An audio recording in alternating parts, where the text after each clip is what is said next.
Amy Frost, and I am the director of the Lopez Island Historical Society, and we are here at the Lopez Union Cemetery, which was begun in 1882, and we're here for our third annual event called Our Ancestors' Stories, which is a cemetery walk that we do, and we're just going to talk to some folks about ancestors or other folks that they remember from living here on Lopez when they were younger. I am standing next to Lyman Weeks and Irene Hutchinson Weeks, who are my great-great-grandparents. Okay, so tell us about their story coming to Lopez. So Irene's brother Hiram was one of the first non-native folks to settle the island. He came up, and family legend and lore says that he was kind of just perusing the island and found that there was a skirmish between two of the native tribes, and stepped in with his fire stick and kind of helped the tribe that was actually on island, and I think it was the Lummies. And so he kind of helped them, and they in turn were so grateful they gave him some land. And so he started the first post office and general store. And then in the 1870s, he was starting to fall into ill health, and wrote to his sister Irene and said, "Hey, would you please come help me?" And she packed up the family, and they came up to the island. Lyman ended up homesteading right off of Channel Road where the Gallingers were. So that old barn that's midway down is his barn. It's Lyman's barn. Okay. And Irene stayed more in the village and had a house there next to the store, and became like the postmistress and ran the store for Hiram. And then once he passed in 1881, she took over running the store. She ended up with probably the majority of what the village is now. When she divided the property, she divided it so that one son got the southern half and one son got the northern half. And so Oscar ended up with the northern half, and Bertram ended up with the southern half. Right. So this whole stretch with Weeks Point Way and where Holly B's was all used to be Bertram's. And that homestead house where Vortex is now? The homestead house, my great-grandfather Oscar built that. Okay. He lived there for a while, and then he moved a little bit north, had a house just north of where the old post office was, and then they moved that house across the road. Okay. And then it moved again down to where it is now, because Isabel's is now in that building. Right. So both of their homestead houses now house commercial goings-on in the village. Yes. Which is so cool. Yes. So what about Lincoln's life? Did he stay on Lopez? For the majority of it, yes. He moved down to Oregon to be near my dad and my uncle in 93, 94, somewhere in there, I believe. And what did he do on the island, Lincoln? Everything. The first part of his life, he did a bunch of fishing.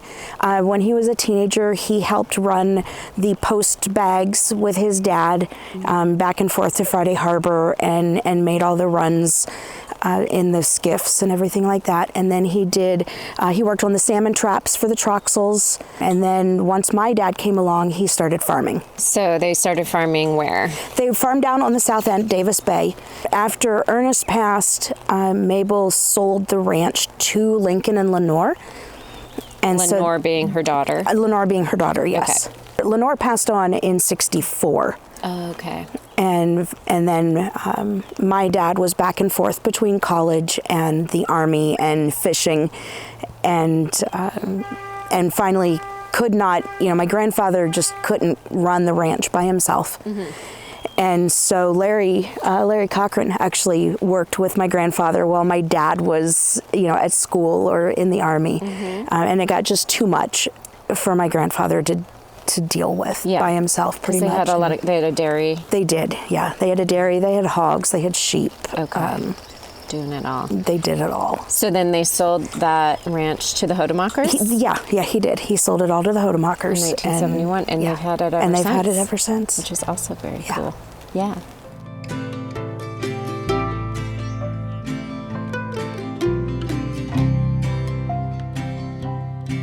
My family came here in 1883, but they came because you could still homestead here, and it was free land, and as they were trying to get it started, they had 5 kids when they got here. They had 1 more later after they left. They stayed here and they proved up their homestead, and then they moved to Bellingham, and then from there they went to Etna, Washington, and that's where my grandfather grew up there. And then he moved back here when he was about 35, and he met my grandmother, Effie, right here. She was a Greenwood. Greenwoods were related to most of the people on the south end of the island, so I got to be related to a lot of people there.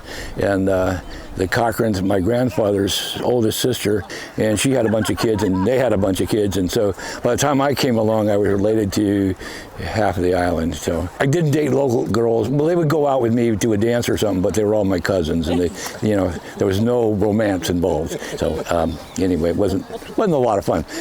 We used to meet the ferries on Friday night just to see if there was a new girl coming off, it was anyway. So my grandfather was born here in 87, and he's right here. And my dad, and he was born just south of Spencer Spit. What was your grandfather's name? Oliver.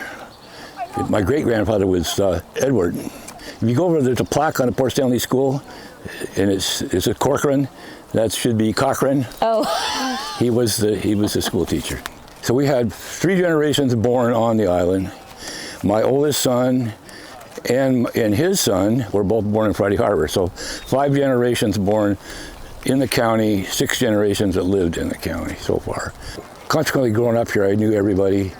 I could walk around and pick an apple anywhere I wanted to. I walked through everybody's fields, going places. I took shortcuts. But if their cows were out, you put them in. If they were putting in hay, you stopped and helped them move some bales or whatever. It was just the way we did things back those days. The Depression never really left Lopez Island until even in the 60s, when we got discovered by the people selling property. And they came in and started dividing up the farms. But the young guys that came back from the war there really was no way to make a living here. There was no real economy. Some of them tried to farm and fish and logging, but logging was always small outfits, and fishing lasted pretty good until the Bolt decision, and that pretty much killed that. All the farmers were old by the time I was in my 20s, and they were my grandfather's age, and because most of their sons had left. My dad didn't leave because he was legally deaf and blind, and he became a fisherman, and he hated farming, so I started running the farm when I was 12. When I was 15, I was like $3,500 in debt and had 35 head of cattle. I invested in cows instead of land. Stupid me. So, the women here were just, it blew me away what they endured. Because when I was little, still, probably most of the old people did not have even power or running water because their houses were back off the road, and it cost a lot of money. Everybody worked hard here. We started working when we were, when you could pick up a shovel or a hammer, you went to work, and you just worked.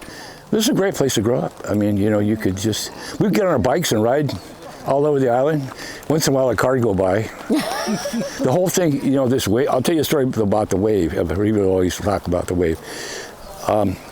My cousin Kilpatrick, who was Bruce Kilpatrick, he used to own the tavern, and Bruce would drive by, and every time he'd drive by, he'd wave and I'd wave, and he'd wave and I'd wave, and he'd wave and I'd wave, and he kept going back and forth and waving, and he was a very friendly guy. And one day I'm not going to wave again, and I just kept on working. About 2 days later, he goes up to me somewhere and he goes, "What's wrong?" I said, "Well, nothing."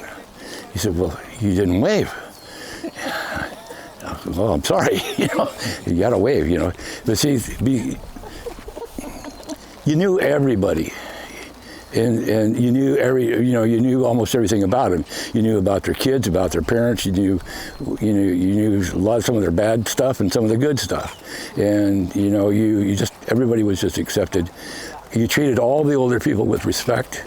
partly because most of them were your aunts and uncles, but or your parents or your grandparents, or but also they just that way. You got up at 6, you milked the cows, you went to school, you came home, you milked the cows again, you went to sleep. I mean, and everybody's life was kind of like that, They had big dances about once a month at the Woodman Hall up here, and about half the men never got into the dance hall. They met their buddies outside, and you would go. I remember I being about 18, and they would in those days. You take a fifth of whiskey, usually, take the cap off and throw it in the brush. And the bottle went around the circle.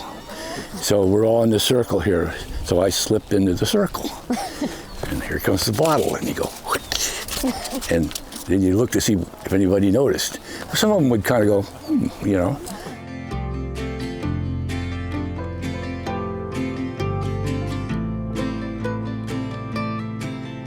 I am Mary Fagerholm Reese, and these are my Fagerholm family, part of my Fagerholm family.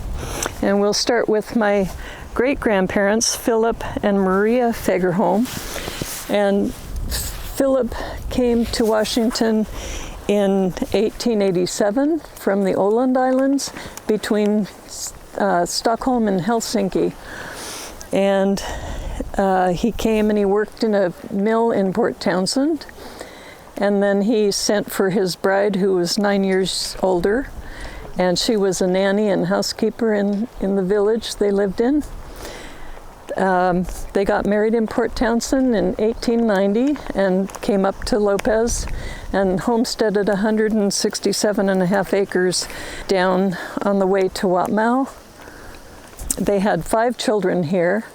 4 of the boys are buried here in the cemetery, and their next door neighbors were the Eatons, and they are my other great-grandparents.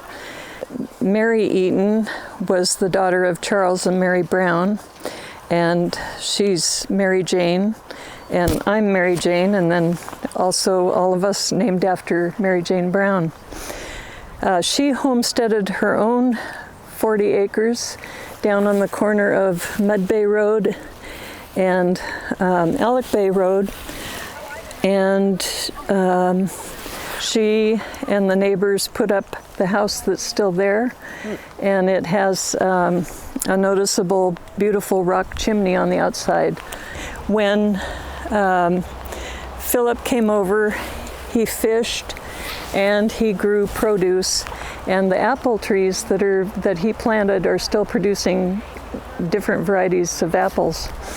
And his other best product was strawberries, and he would pick the strawberries and put them in flats and put them in a rowboat down at what's now known as Hughes Bay, and he would row from Hughes Bay around Iceberg to Richardson to pack the strawberries for sale in Seattle on a steamer. And every year he was concerned because the sockeye salmon ran at the same time as the strawberry season, and sockeye are noted for jumping, and they would jump in the boat and ruin the strawberries, and so he was always very concerned that he'd get enough strawberries to Richardson to sell. Maria, she was known more as Mary, and when they came and they had kids, they didn't allow the kids to speak Swedish, and so the kids didn't grow up learning any Swedish except for my great aunt Jenny, who learned to read Swedish from the letters that came from the old country, and she was the only one that really knew the language. So these are my grandparents, Julius and Florence Fagerholm. And Julius was born in 1891. He's the oldest of the first generation of American Fagerholms. And he and Florence grew up next door to each other on adjoining farms and went to Mud Bay School. When they were first married, they lived in a house that they rented. And when my dad was probably about 5, they bought the house in the village that just last year burned down. My dad was born here on Lopez. He's the last of our family that was born here. And after he graduated from Friday Harbor High, he went down to Seattle with his best buddy, whose parents and grandparents owned what's now the Islander property, the resort here in Fisherman Bay. And they, growing up together, they played and sailed and had little boats on Fisherman Bay. And do you remember his name? Aubrey Whitcomb. Aubrey Whitcomb. Yeah. Okay. And so he and Aubrey left Lopez and went down to Seattle and worked for the telephone company. And my dad worked there for about a year, and then he enlisted with the Army Air Corps and went off for training and ended up stationed in Italy and flew. He was the pilot for a B-17 and flew over and did bombing raids over Austria, and came back safely and brought his crew back safely, and settled back in Seattle, went back to work for the phone company, and met my mom actually on a double date with Aubrey and my mom's sister. And they went roller skating, and Mom asked him to do one of the girl asked boy roller skate dances or whatever it was, and that was it. And then they moved to Mercer Island, and that's where my brother and I were born. But came up all the time because we had so many relatives here on Lopez that my brother and I always said, I want to live on Lopez when I get older. Me too, me too. And in 2011, I bought my place up here, and he bought his place next door to me in 2017.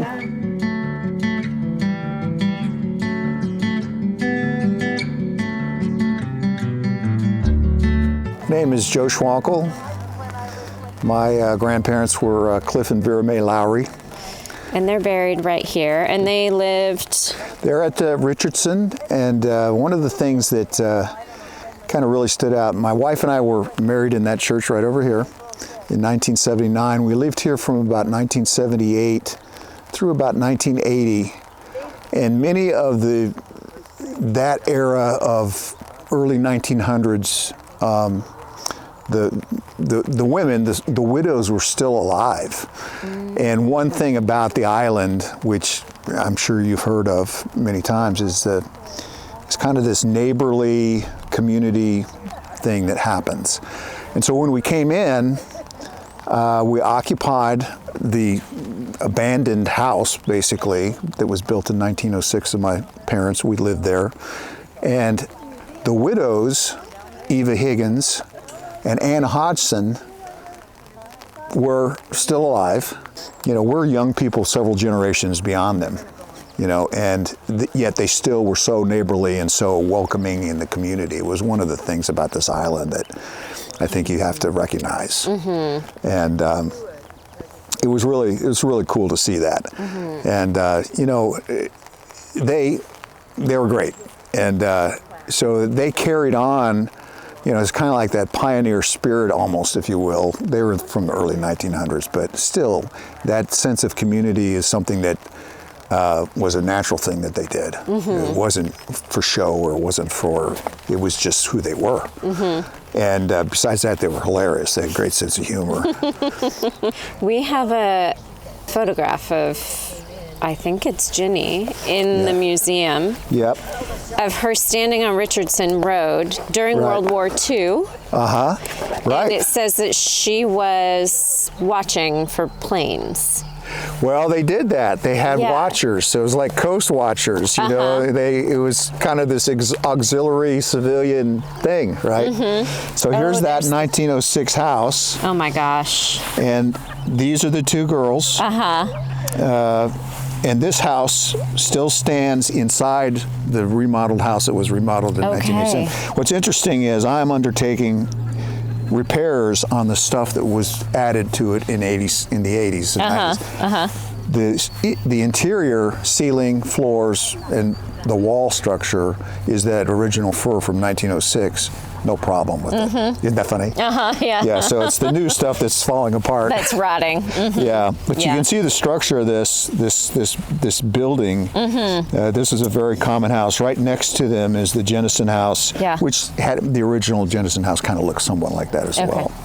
Yeah. Yeah. Yeah. Cool. So as you can see, he's a pretty elderly man for having for having two daughters who are, I don't know, 4 or 5. Yeah. So she's older. She was born in 33. She was born in 31. Okay. This picture here of my grandmother shows them. Here's a picture from 1930. That's him. That's my grandmother. And again, she had to come out here and make her way. She taught Sunday school here. In fact, several people have come up to me today and saying, you know, your grandmother taught me in Sunday school. Oh my gosh, how sweet is that? This was a favorite grandfather of mine. You know, he taught me how to hunt. He taught me how to keep robins off of the raspberry bushes with a double-barreled 410 shotgun. Without very much marksmanship training either, I must say. A very wonderful childhood experience to come here throughout my life. So I first came here literally the year I was born. Can you think of one person on the island that you know of that was interesting that nobody else around knows about anymore? There was an old man called Jim Farley, and he's buried over here on the other side of the cemetery. And his son Ed was a great friend, a drinking buddy of my dad. My dad was a great drinker. Lots of guys in those days were big time drinkers. Eddie had a boat called the Whiskey Flyer. There was no liquor store here, so when you wanted, you know, like for 4th of July or something, you gave Ed some money and told him what you wanted. He'd go to the liquor store on Orcas and come back and bring your bottle back for you, like on the 4th of July or New Year's or whatever was going on. So that's why the boat was called the Whiskey Flyer. But somebody that you'd like to talk about? The Chadwicks. As a little kid, as I said, we came up in a 20-foot little wooden cabin cruiser, and we would anchor right off Chadwick's place on the outer beach and walk up, and the minute they'd see us coming, Addie would, you know, call the neighbors and call relatives and start cooking and put together a picnic. Aww. And they were just the kindest, sweetest people that you can imagine meeting. Okay, Esther Borg was a Gallinger. So she was one of the 12 Gallinger children of Joe and Susie Cochran.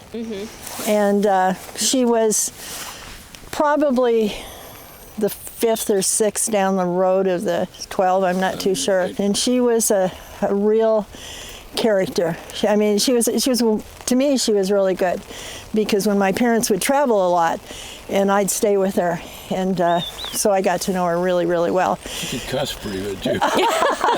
So as kids, when I'd stay with her, she'd always be telling me stories about all the families and who was related to who and who got into trouble about this or that or the other thing.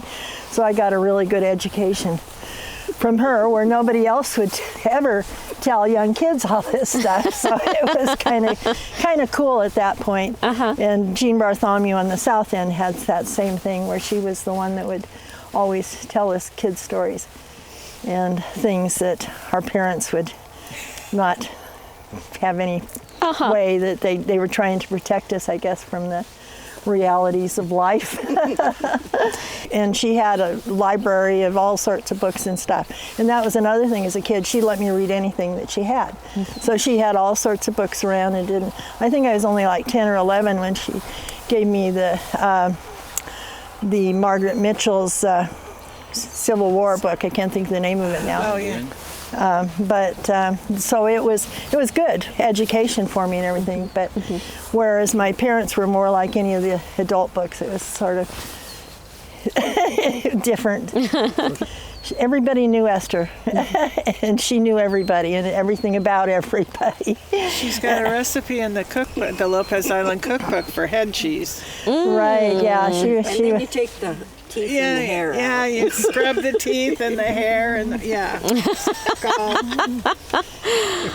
Yeah, her husband was the kindest, sweetest guy in the world, and he loved his animals and his cats and his dog and stuff like that. And I remember one time where he was really soft-hearted, and one of the cats had died, and they were clearing land. And so I was going with her out to where they had a big bonfire of all the slash from the land clearing and stuff, and she had the dead cat in the sack. So we got out to this big fire, and she's going like this to throw the cat into the fire, and hear her behind us, Eddie yelling, Esther! Because she had to do all the heavy, dirty, sad stuff in the family.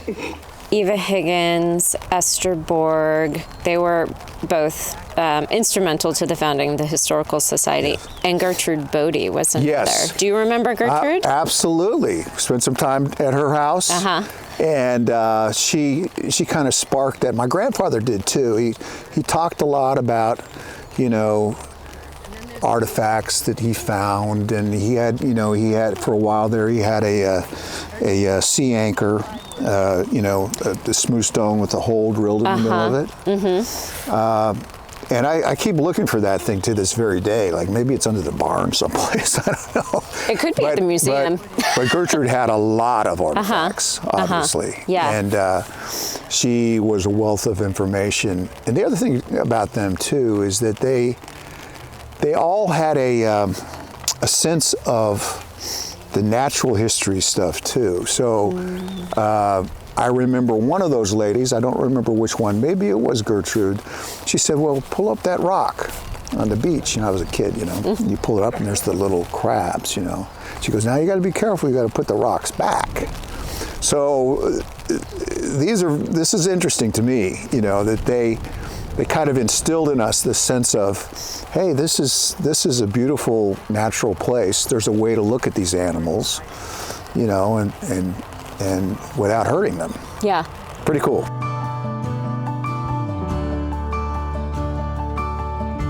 So the Historical Society and the Lopez Union Cemetery Association have been working together to preserve some of Lopez's unique history for a few years now. And something we realized recently is that the Lopez Union Cemetery Association is the oldest association on the island now. They took over the cemetery in 1883, and so we're just so lucky to have this ongoing history, and we hope that you will come visit both the cemetery and the museum.